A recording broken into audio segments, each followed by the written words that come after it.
since we last spoke, you dropped the big bombshell. Nothing like a brand new toy to work with. Speed of ball movement.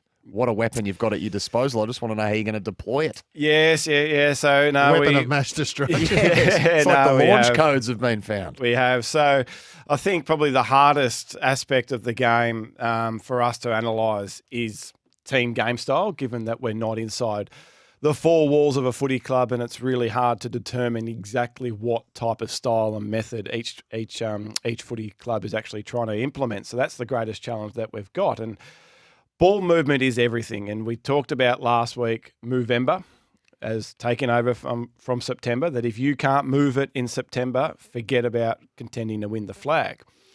So we know that we've spoken about ball movement for a number of years, your ability to move it from one end of the ground to the other, your ability to score out of there, how that's all changing and what have you over the last couple of years. But no one's ever been able to measure whether or not a team is going quickly or whether or not a team is going slowly, and whether or not those particular methods are actually working. So our guys back office for the last 7 to 8 months have gone to work heavily on this, and I've got to give them full credit for the amount of work that they've done for 7 to 8 month period. So hang on, they've literally got the stopwatch on every single possession. So for the last 7 years, we have had an additional resource on every game that is going back and retiming every second stat to the nearest 400th of a second. So someone takes a mark. They go back on a little Game Boy controller thing, and someone takes a mark, and we go back to the nearest 400th of a second to actually make sure that is the right time. So now, as a result, we are able to calculate and analyse speed and able to do it properly for the first time that the game has ever seen. The game's been going for over 150 years. We've been going for more than 25 plus years. It's the first time we've ever been able to do this. This opens up so many possibilities, not only how quick teams are, but how quick individuals are as well. Quickest decision makers, quickest users. So, as I said on Friday, and I'll continue to say this on this show, we've got 7 years worth of data here. And I stress, and I can't stress enough, fast does not necessarily equal good, and slow does not necessarily equal bad. All we're doing is analysing. If you want to go slow, what are the scoreboard returns that you're getting? If you're going slow and you're getting the scoreboard returns, well, fine, hats off to you. Yep. If you're going fast and not getting scoreboard returns, well, then you have to have a look at what you're doing.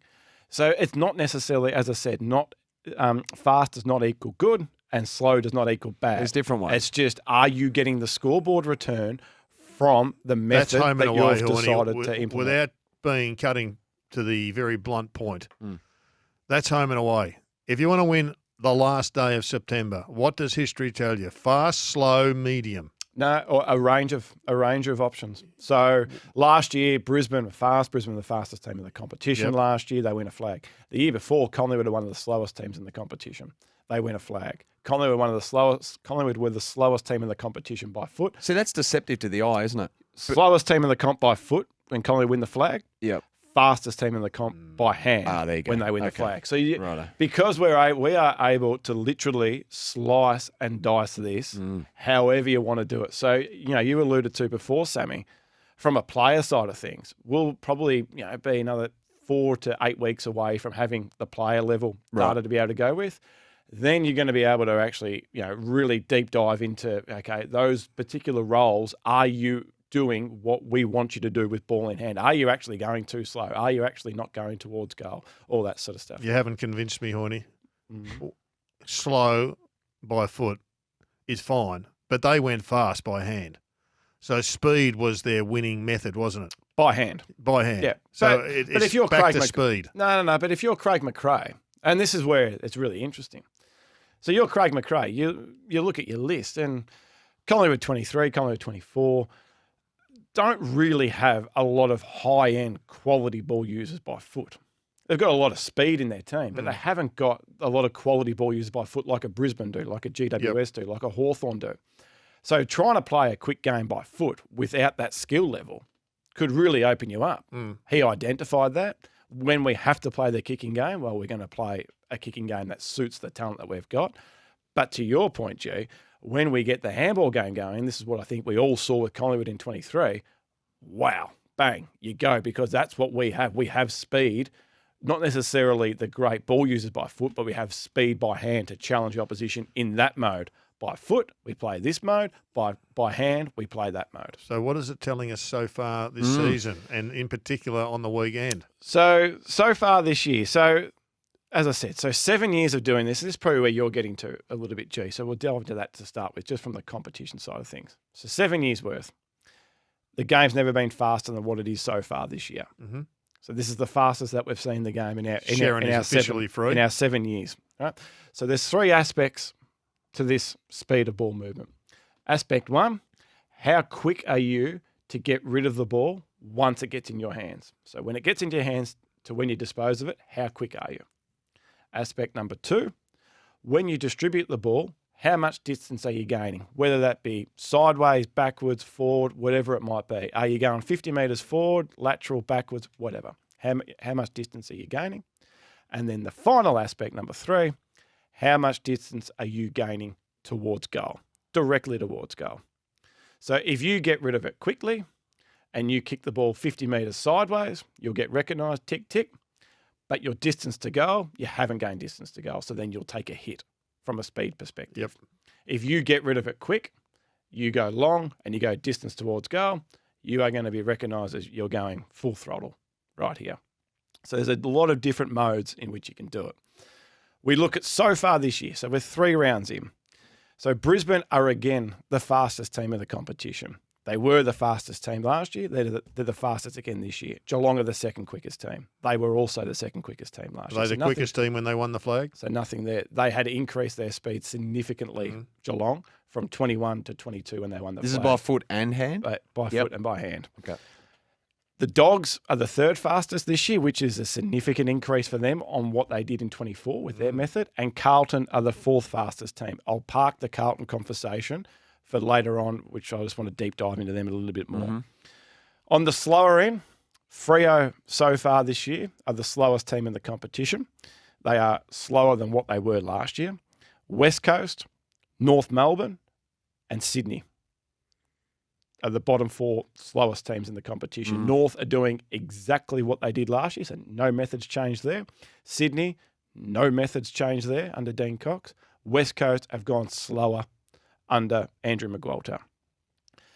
The Fremantle one I just want to put on the agenda here. So Freo are fascinating with what they do, and the blueprint is obvious. And Kingy's going to talk about this a little bit tomorrow night on Fox. But the blueprint is obvious. They are clearly the slowest team by distribution, by when they get it to when they get rid of it. No one is anywhere near as slow. So they mark it, they walk back, they look around everywhere. They take their time. Okay. But no one is gaining more distance towards goal than what Freo do. Okay. Which is the big change under Longmuir. They have never done that under Longmuir in 5 years. So they're kicking it forward mainly rather than kicking it sideways. And it is forward. No one's going long down the line more than what Freo are. No one's going more towards goal than what Freo are. Not necessarily maintaining possession, but going long down the line. Just going long. They are going straight towards goal more than any other team in the comp this year. That's the change. They are going slow with when they get it. You're spot on, G. When they get it, take your time. Clearly more than anyone else in the comp. But then we go. And LDLs, long down the line. And then this uncontested marking game that Freo have had for a while, 3 games in so far, non-existent. So that's a significant change. Then there are 3 teams so far this year that are just full throttle in speed. Geelong, the Dogs, and Carlton. So people will ask about Brisbane, and I'll park the Brisbane one next because that's next on the agenda. But they're the 3 that just go full throttle with everything they do. Full throttle in getting rid of it as quick as you can. Full throttle with the amount of distance that you're covering, and full throttle towards goal. How much quicker are they than someone who's of the slow method? No, it's a big difference. Big difference. Yeah. So, but the big difference. So the difference between Brisbane, who are the fastest, to Freo, who are the slowest, is significant. Yep. So there's no sort of obvious correlation here between fastest teams are the best teams, slowest teams, insofar as this year goes. No. Yeah, so Hawthorn are slightly below average in terms of their speed. last year, Sammy, last year is a great example. And I know, we've spoken about this before. Last year, grand final day, Brisbane the fastest, Sydney the second slowest. Like There was a fair disparity in the result. Yeah, on grand final day, yeah. But how they got there, method with how they got there, Yep. two very different methods, two highest scoring teams in the comp. You can't apply your method if you don't win the contest. Correct. Yep. And the eye lies sometimes. Like you look at Hawthorn and you think, Eye that ball lies all is the time. zinging around like you wouldn't believe. But The numbers don't lie, the eye does. well, exactly. Yeah. So this is, we'll be referring to this constantly throughout the year because the player ratings and how we analyse team performance, that's a bit of a, the player performance, that's a bit of a cheat sheet, sort of ahead of time. So far, we're 3-4 weeks in, 3 or 4 rounds in, this is providing to be a real clear insight into what's actually happening. So at the present time, the game's changed totally to, and I was talking to Simo about this during the week, you get the ball and you've got a running pattern and you're expecting a person to turn up. As against, 25, 30 years, 40 years ago, it was just get it, play on as quickly as possible, make it up on the way. And often it was just kick the ball long to the person down the line. Short kicks were frowned upon. Have you got players that are the quickest players, the quickest decision makers and stand out much more than slow coaches? Yeah, we will have that probably about 4 to 8 weeks' time. Okay. Yeah, so that's first part was getting this ready from a team perspective, which we've done. We've showcased it to all 18 clubs and feedback's been good. Now the next part of the journey is the individual element, which I think will tell some really interesting stories. Gerard, you've got your way because Sam Tovey, the legal rep from Richmond, has just got up and said, it's like he was listening to you, he might have had an earpiece in, O'Connell was going to attempt to go for the mark whether Mansell pushed him or not. What eventuated was not caused by Mansell. So Richmond's presenting their case at the moment, but it looks as though the evidence by Ryan Mansell has concluded. Okay, Hoyne, mirror, mirror on the wall. Mirror, mirror on the wall. Who's the smartest of them all? Well, that's you, Hoyne. Stop bagging. So I was really interested over the weekend, and it was frustrating me with watching round 3 footy at times. So we are a sheep-based industry, aren't we? That a lot of the time we copy what the Premier does. Of course. And it was always going to be interesting to see how many teams replicate and copy the Brisbane model. So the Brisbane model is get the footy in hand and get rid of it quickly, but change of angles, go short, build it up through uncontested marks, but the ball's constantly moving. Yep. Right? I think, I'm not sure what you think, G and Sammy, I think to play that method, you need elite talent and elite skills and an elite system to back that up. I think you need elite brains in the bodies as well. So you think of what Brisbane are doing over the last couple of years, very similar to what Hawthorn did in their journey over that 3 or 4 year period when they won 3 or 4 flags. St Kilda have implemented it. Yep. They've got the talent behind the footy with Wanganeen, Malera, Sinclair, Brad Hill to be able to do it. They've just got, they haven't got the ability forward to centre, but we'll get into that shortly. We discussed Adelaide a couple of weeks ago. Now their ball movement profile is mirroring Brisbane, but that makes sense.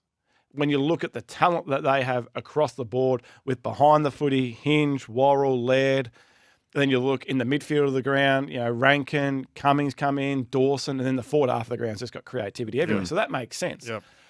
But on the weekend, Melbourne, Port Adelaide, and Richmond all tried to implement the Brisbane model. Get it and give it. Get it and give it and try and short kick your way through, change of angle, change of angle, change of angle. It doesn't work, and it didn't work for them because I think the talent that they have at their disposal is, especially behind the footy, is nowhere near at the levels of Brisbane, nowhere near at the levels of Adelaide, and none of those three have Wanganeen, Malera, Sinclair, and Brad Hill playing centre back positions to be able to generate that creativity ball movement. Yep. So I think just be careful in copying the best team of the competition. And we've spoken a lot about what do you implement? Do you implement a method for the list that you've got? Or do you implement a method for the belief in what you want to play? And I always reference the Adam Simpson 2018 premiership. off the back of Richmond winning it with small ball, chaos, quick, one tall forward. That's where everyone thought that the game was going, and Simo turns around. No, well, we haven't got that list. We've got tools, we've got marking tools, we've got ball users. We're going to play a different game. Won them a flag. So I'll just be careful if I'm those teams with what you're actually trying to implement. Mirror on the rest wall. of the Who's year. the biggest copycat of them Of them all? all. Okay, Of them all. We'll focus on that through the year. Yeah, indeed. All right, now you just told us the Blues are among the fastest teams in the competition, ball movement wise, and they were. Well, their ball movement's been in the crosshairs in the first part of the season. You've got them on your run sheet here. Yeah, so come with me on this conversation, given just how topical Carlton are at the moment. There's a lot of frustrated, and rightly so, Carlton supporters at the moment. But so we just mentioned that they are the fourth fastest team in the competition with how they're moving the footy. And the way in which they distribute it is the third fastest of any team in the competition. So they get it and they go. And their ability to be able to move the footy with how much distance they get and their speed towards goal is way above AFL average. So they're in that bracket of speed, the Geelong and the Bulldogs bracket, right? Which is what we said. Cast your mind back, if you're a Carlton supporter, to last year at round 16, where I was sitting here and we were talking about, they were flying. Yeah, premierships. Absolutely Premierships was flying. on the agenda. And their mode was high speed. They were the fifth fastest team in the competition. They were, again, the third quickest team at getting rid of it. So nothing's changed there. But the difference is, last year, they were the Brisbane model at round 16. They were shorter than AFL average, and their distance towards goal, it wasn't full throttle. It was work your way up, work your way up, work your way up. Build it up. The offensive profile at round 16, number 2 scoring team in the comp, the best forward 50 in the comp, and top 2 at scoring from both turnover and stoppage. It was perfect. It was offensively brilliant. Then you go to the back end last year, and I understand that they had injuries, but the method changed in the back end. It was more, still maintain the speed side of things, but it was more of a higher distance towards goal and a more aggression in what you're doing with ball in hand, as opposed to the Brisbane model. Pick it up, pick it up, pick it up. You go to the first quarter on Friday night. What are they? 4 goals in front, whatever it might be. What did we see on Friday night? The Brisbane model. Get rid of it quickly, but work your way up. That was one of the fastest opening quarters we've seen under Michael Voss. And in terms of their speed towards goal, it was actually one of the slowest quarters we've seen under Michael Voss. It was a change of angles, work your way up, work your way up, work your way up. Second half, when they're 3 goals in front, they completely revert back to get rid of it quick, but go to goal, go to goal, go to goal. So I think if you're a Carlton supporter, and I'd be interested in what the footy club would be talking about. Clearly, again, we don't know what they're going through. But if you're a Carlton supporter, Thursday night, I think the brand and this, we've got an 18-month sample size here, there's a clear way forward for what is going to give you offensive success. Because, and this will frustrate you, Sammy and Carlton supporters, I get it, but defensively what they're doing at the moment is rock solid. Rock solid. But the offensive side of things is missing. But I think what we've seen over the last 18 months, the method is there to fix it. So the old lowering of the eyes, G. Lower them. Got to lower them. The eyes. Got to lower them. Gee, so I know you can't answer the why, but why? But I just wonder whether or not, is that an easy fix, G? Like to change your method. Well, I don't think the players actually know they're changing it. I suspect. And the game gets tight. I suspect it gets tight. People get tired, so the short options aren't there. So they've got to go, okay, where's the next option? I'm going long. And sometimes if the game tightens up and you know you're deep in the game and they're coming at you, then you're probably less inclined to take the shorter option and you think, just make it someone else's problem. It's probably human nature. Yeah. Get it long down the line. I want to go back to Collingwood if I can. They go slow by foot. They go fast by hand. The reason they go fast by hand is because they're basically going straight down the corridor. You can't go any other way. So if you take away Collingwood's corridor, you take away their number one weapon, which is quick by hand, and force them into the side, into the lanes on the side. Speed. Do you want a coaching gig somewhere, Jay? I would have thought that was fairly obvious. All right, what about the Cats? Could I just leave Geelong? I'll just quickly go to Hawthorn and I'll pick up Geelong after the break. So we talk about, the transition game and the aggression going forward with the Hawks this year. So handball meters gained, never been more on average than what we're seeing so far this year across the competition. Yep. Average meters gained this year is over 250 for the first time in 20 years of doing this. Teams are picking up that forward handball game, wanting to get more aggression. This is why the Hawks are fascinating what they do. There are only 2 teams in the comp this year who are gaining less than 100 metres by hand on average. Richmond is one, Hawthorn is the other. So the aggression in their handball game is not there. How they're doing it by foot, changing angles, being aggressive in there, that's their ball movement game. All right, the Champion Data office is collectively on the edge of their seats at the moment. They've been waiting for this. They are praying he can't stuff it up again. It's been embarrassing. The guess who's not going to get this. If anyone gets this, I'll walk out the door. Oh, boy. Okay, so since round 21 last year, round 21, it's a 10-game sample. Who is the number 1 rated player in the competition? Number Simple 1 question. rated. Do you want to know that? Do you want a hint? I'm even that confident. Yep. It comes from an interstate club. It's fair to say, Gerard Healy, that Hoyne's really taken Bazooka to a knife fight. He's ratcheted up the degree of difficulty. Yep. I can only assume he's been bullied endlessly at work this week. He has. And he's come armed and dangerous. Feedback's been strong, put it that way. I think the bottom line is don't turn up if these 2 donkeys get hold of it. Has there been any feedback off the text machine? Oh, the text machine, and good on you for texting in 0433 98 11 16. Give us a sample. Streams and streams and streams of names. Zorko, Keys, Carl Amon, Andrew Brayshaw, Isaac Rankin, Jordan Dawson, Noah Anderson's come through quite a few times. Caleb Sarong's come through quite a few times. There's a sneaky Jake Saligo here. There's a Levi Ashcroft. So it goes on. There's a Warner. It goes on and on. Obviously, it's a non-Victorian player. Right, well, put your title on the line. I'm not confident at all with this. Jeez, I'm nervous here. I created a little short list. Yeah. I just quickly went Zorko, Anderson, Raoul, Sarong. I don't think it's Sarong. And I reckon the player had to have had an absolute ball-dusting game at the weekend. Yes. So that's Raoul. And Sarong. That's Anderson. That's always Zorko. I'm going to go with... I'm going to go with Dane Zorko. Dane Zorko. Gee. I like the 4. My colleague has thrown. I'm going to go just for a smoky Luke Jackson. Oh, yes. I like your thinking. Oh, he looks relieved. Oh, I am. Walking back into the office. Please don't tell me we're doing some cartwheels. Please don't tell me it's Raoul Raoul or I've had to Anderson. do. So I've had to actually downplay what our friend Gerard was actually going on about. You can't dog me with Tilthorpe. I didn't. You have the dogged me number with 1 Tilthorpe. rated player since round 21 is Riley Tilthorpe. Oh. So I played it. No, you've lost. No. Well, you needed conviction, man. He needed, didn't he? I said, don't just ask. Don't pussyfoot around.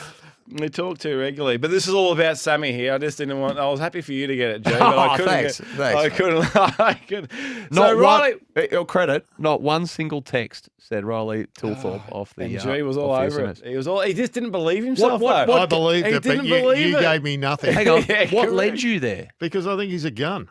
Yeah, well, we all think that, but the highest rated player in the comp. Well, I knew from previous discussions that the last 6 weeks last year he was in the top 10 rated players. Yeah. And he wins the ball.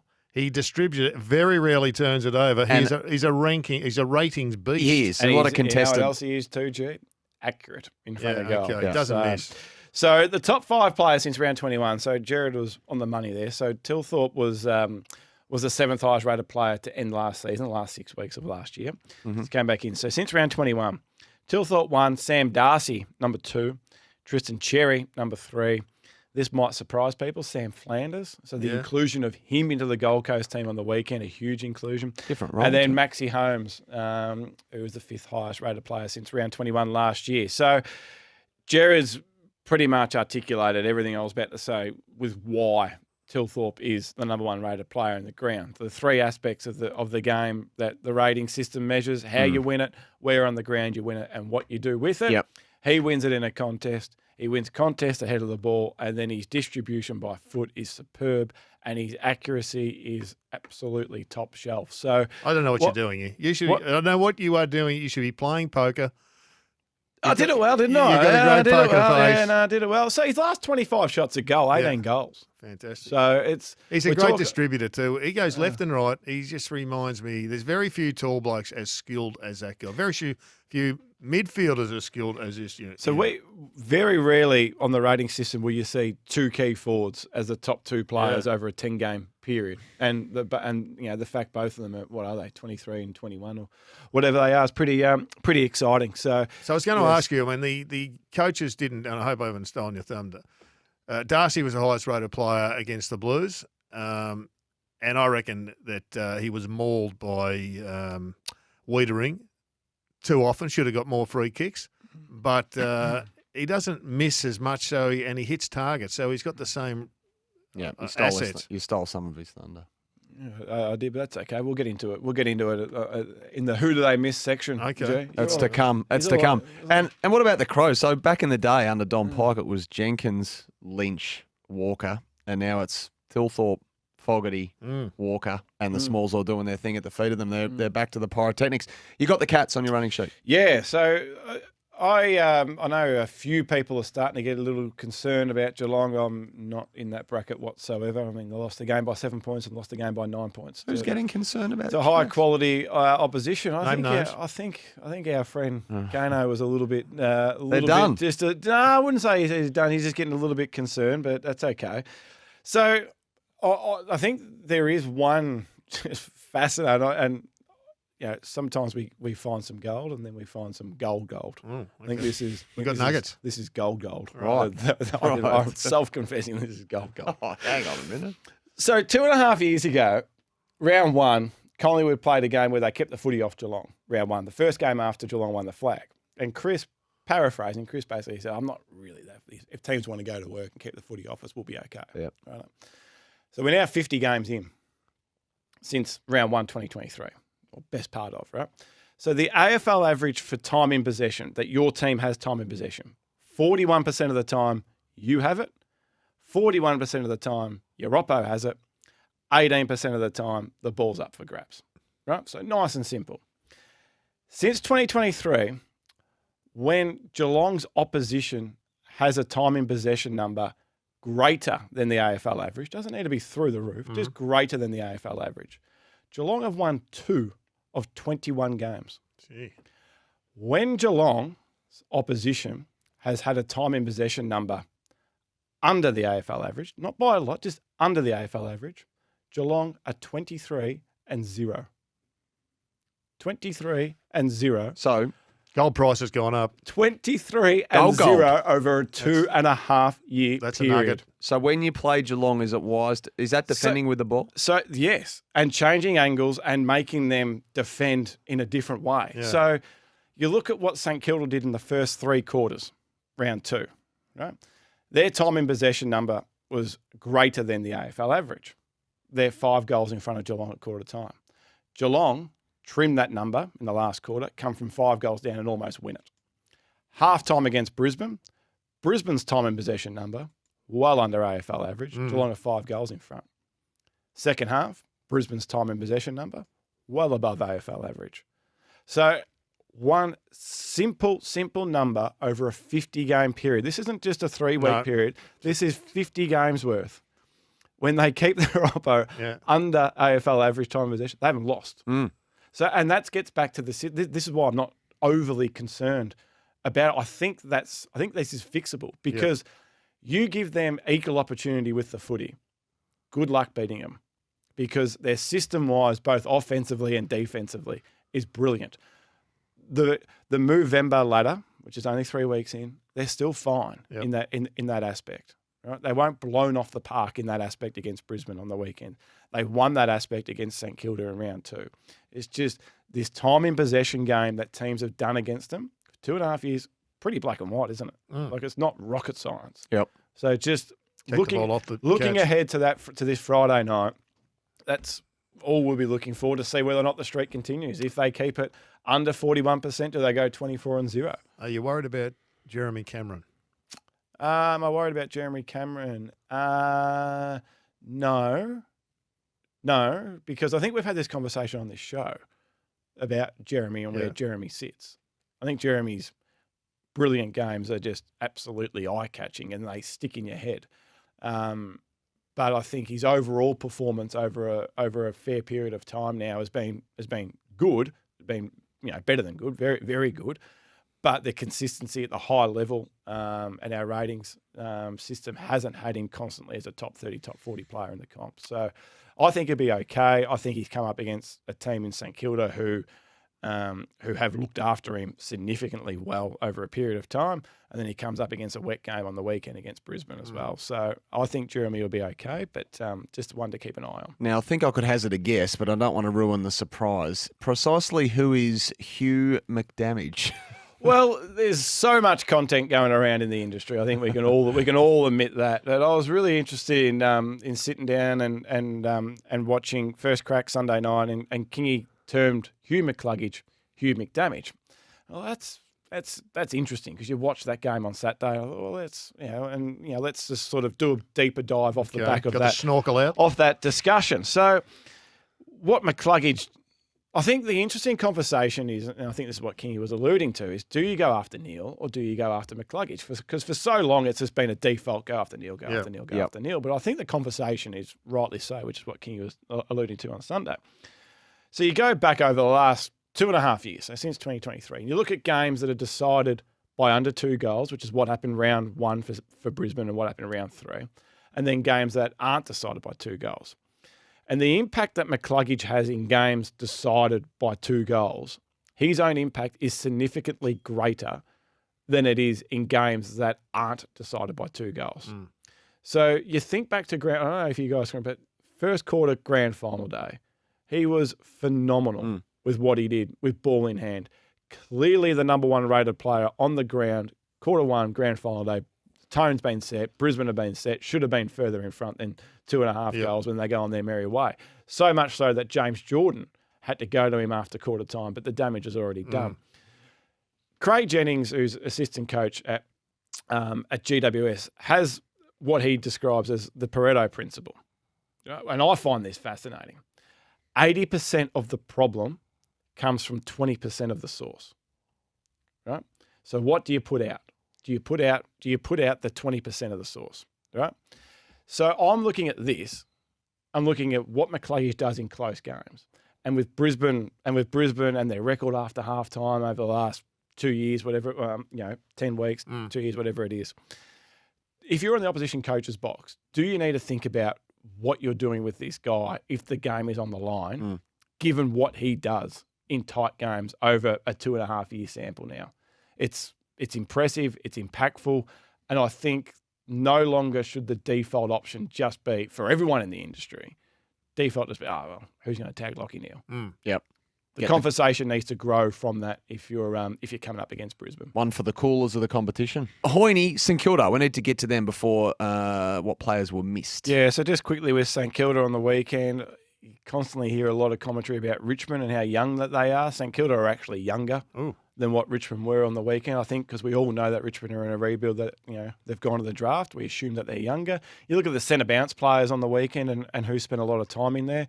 You look at Windhager, you look at Garcia, you look at the debutant in Trafalgar, all under 21 years of age. Richmond really, up until the last quarter, didn't have anyone under the age of 22 who was attending their centre bounce until Sam Laylor sort of come into the mix in the last 40 minutes of the game. So just with the Saints, I think they've proven over the last 12 weeks or so that how you move it will generate the scores as opposed to the individuals ahead of the footy. So they're now one of the more efficient teams going inside 50 when they win the ball back close to goal.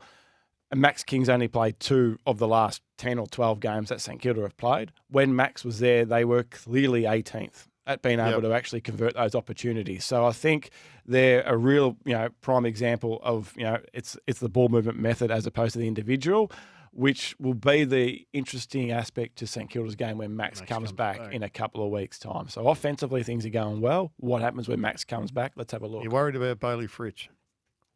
Oh, I think he's a byproduct of how Melbourne move the footy. So might be a little bit more to it. But the interesting fact, no one's talking about Eric Hipwood and Sam Day this week, really.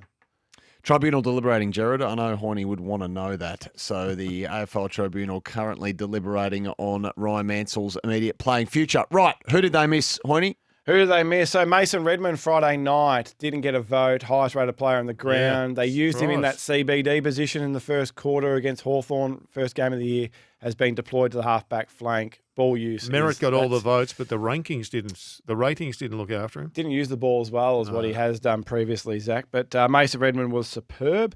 You touched on earlier, G, about Sam Darcy. He was actually the number one rated player on the ground against Carlton. His game was actually higher rated than what it was the week before. Accuracy played a significant factor in his game. Didn't get a vote from the coaches. Come on, Bevo. I had to put this guy in because I reckon I've put him in here now for 3 weeks. Josh Ward. Yep. Again. Didn't get a vote from the coaches. 6th highest rated player on the ground. Ball use is absolutely superb. Keep saying on this show, the ball use players sometimes are the ones that you need to go back and watch on replay to really appreciate the absolute impact that they have on matches. So he's going extremely well. Dane Zorko only got the 1 vote from the coaches on the weekend. 2nd highest rated player on the ground. We haven't seen Dane Zorko impact a game in the position that he's in with how he actually wins the footy. So Dane Zorko on the weekend was absolutely superb. And I just wanted to put Luke Jackson in. The coaches did recognise him. He actually had equal votes alongside Caleb Sarong from the weekend. But the people who were voting on the actual Ross Glendinning Alan Medal didn't recognise him. He only polled the 2 votes. That was actually the 3rd highest rated game of his career, and he was the highest rated player of anyone across round 3 from the weekend. So Luke Jackson, well done there. Making hay while the sun shines before Sean Darcy gets back into the side. What about the MDP, most damaging player? Yep, so Luke Jackson overall, highest rated player for the weekend. Ball use, no one had greater impact through how they used the footy on the weekend than what Took Miller did in his role across that half-forward area. Interested to see whether or not he's implementing the Kane Lambert role that Dimmer had put forward for all those years. So just keep an eye on that. Ball winning, feel like that this guy is actually going to be there for a little while, and that's TDK. His ball winning ability at the moment is through the roof. And his defensive actions, I thought the way Harris Andrews played that first half on Saturday night was one of the more influential key defender games I've seen for a long time. And I think he was one of the reasons why Brisbane were actually still in the game. Is it possible that Harris Andrews is underrated? I think by some he is. I think he is. Yeah, I think by some he's an absolute superstar. It has been for such a long time. Made it look dry, didn't he, with some of those marks early? Unbelievable he was. All right, Hoyne, your gem and your horror. Yeah, so we'll go with the gem, Sam Davidson. So the Harley. 30 disposals and over 10 marks he took. He's only the 2nd player in 26 years to do that within his first 3 games of footy. Gee. To have 30+ disposals and 10+ marks, only the 2nd player to do that in 26 years within your first 3 games of footy. So well done to Sam Davidson, and well done to the Bulldogs for actually going out and drafting him. How could he stay hidden for this long? Well done. Just another one out of the Richmond VFL factory there. And then the last one, the horror, Port Adelaide. So Port Adelaide, 131 pressure rating they went at in the 2nd quarter. That's Port Adelaide's lowest pressure ever in a quarter of footy. And we talked about this on Friday. Ball. 92 contested possessions. Lowest since? Lowest by any team in a game in 10 years. What? In 10 years. When I saw it, I thought 92. You don't often see that. 92, That's alarming lack of competitiveness, isn't it? Yeah, no, it was. Very rarely do we actually quote the overall contested possession number. Lowest by any team in a decade. So their pressure and contested possession game just was non-existent on Thursday. Who's going to win out of the Saints and Port Adelaide, Hoyne? I know you don't do tipping, but just... Well, I think is Butters back? I don't know if Butters is back. Good chance. I think if Butters is back, Port Adelaide, but I think if he's not, I think St Kilda.